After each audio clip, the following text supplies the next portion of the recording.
All right, we are here at my my indoor bin. Just gonna get some of these worms off the lid here. They definitely like to crawl all throughout their habitat. Oh man, I got it on the ground. Usually when I pull this open, I'll find a few on the lid, but no harm, no foul. And a lot of times I will leave the lid off for an hour or two just to try and help regulate the moisture. It can get really moist in here. Certainly the vertical nature of this helps it to get the moisture down into that basin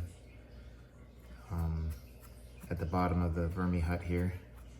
So you really can't like get this worm bin too wet. Like if you overdo it, then it'll just leak down into that basin. So that's one of the reasons I really like this, is because it's just very forgivable as far as a worm bin goes.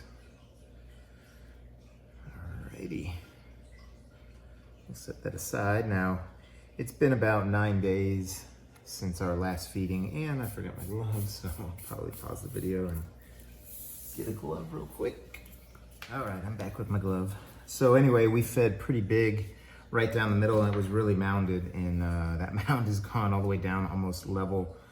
And I did come in here and dig around just to see how they were doing, see how the food was going, because it was such a big one. And it looks like they have gotten everything. This was a bunch of apples. I think you can see the apple there. Right here, that they are just absolutely tearing apart. They definitely love apples. That's not like it's just something that you saw as a kid growing up about a worm and an apple. They really do like apples. It's crazy.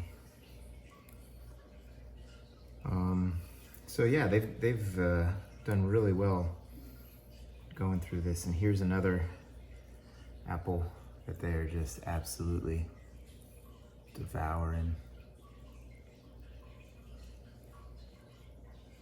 Wow. That's just impressive. That worm ball right there is just absolutely impressive. So yeah, we'll just kind of air this out and look through it, put it all kind of back together, and I've got kind of a normal feeding form, but with some grapes. Again, here's another apple that they are just absolutely taken apart. I mean, there's the apple. Here's the apple stem.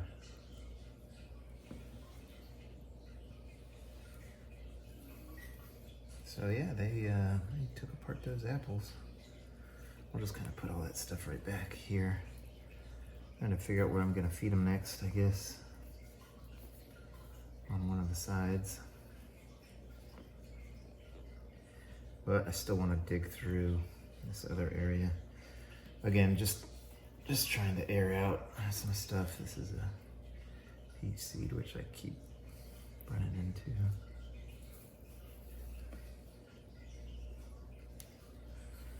And this is good. I mean, the worms are all throughout. I mean, obviously they're congregated around the apple, but they are really working the whole system.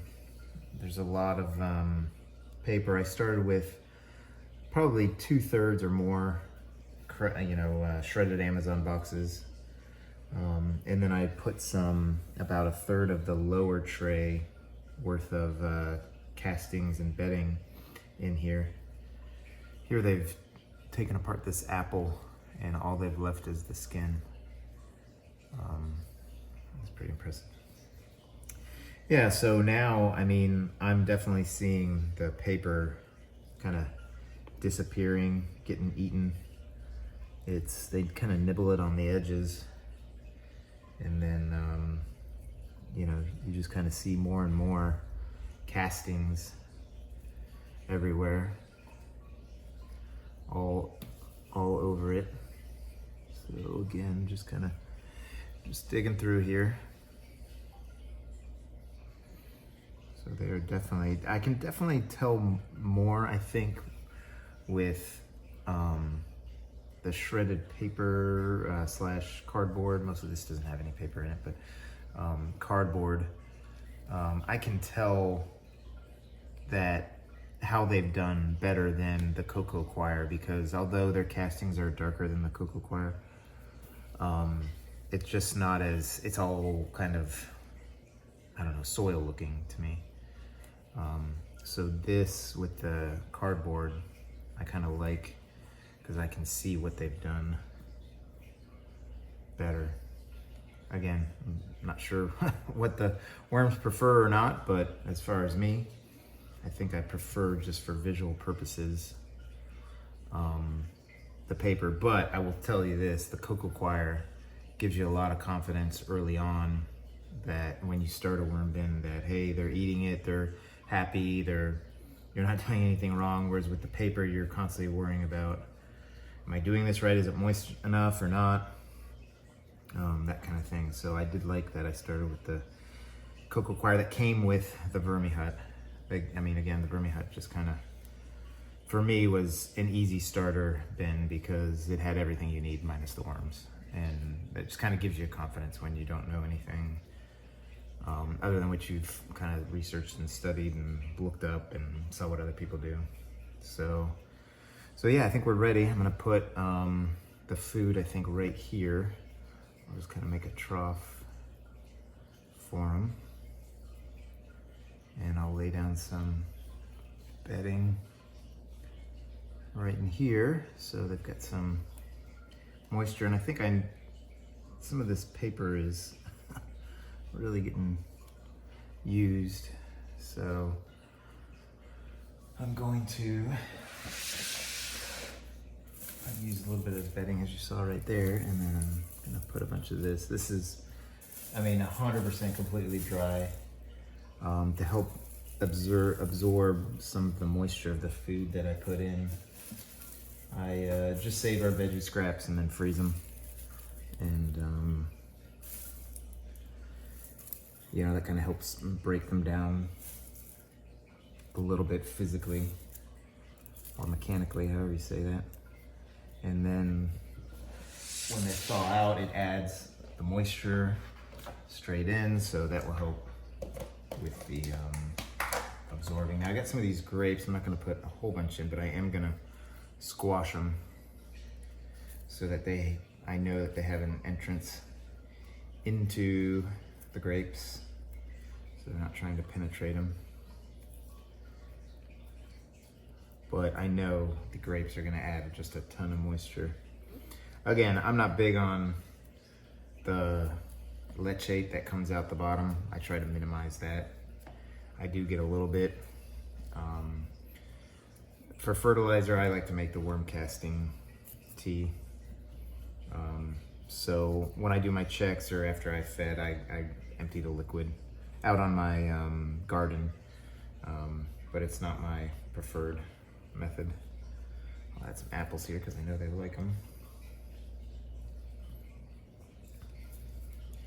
So yeah, so the moisture content that comes out of this, if there's extra, it leaks down through the next system or through the next tray, and if that doesn't absorb it all, it goes all the way down to the bottom, which again is good because it regulates the moisture level in both, in all your trays, quite frankly.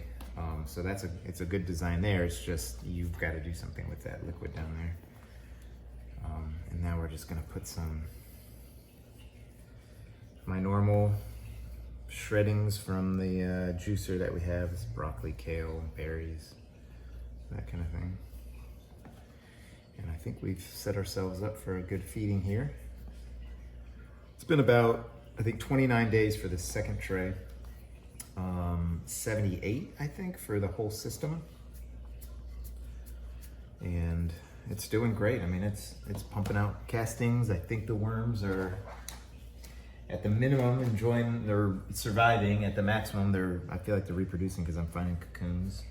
and that kind of thing. So just add some coffee grounds, tea grounds, or tea, whatever, I don't know what to call it, grounds, but whatever it is. And then just made some more eggshell grit for them. I like the grit too because you never find it right back where you put it. It's spread all over, so you just know that your worms are crawling all over the place. So, all right, we will bury what we got. And these worms are gonna be good for at least another week. This was a little bit longer than I go. I think this was 9 days from the last one. But from the last feeding, so this was typically go about a week. But because of the amount of food and we just had a busy weekend and wanting to switch my feedings to the weekdays, it was just a good deal for us. Again, so I've got a little hump here this time, and we'll see where that goes. It's just amazing to me how they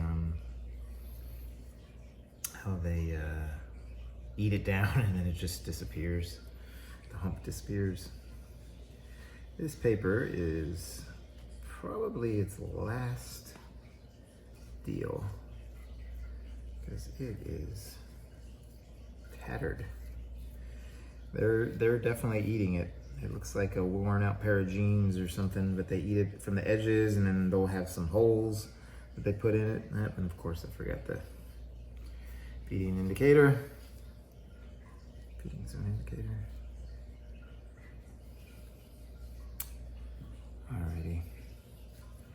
That should about do it. So again, I'd appreciate a thumbs up, a like, hit the like button if you enjoy these videos or encourage me to know what you like. And hit the subscribe button if you want to keep watching them. All right, I hope everybody has a great day, and that's it for me. Thank you. Take care.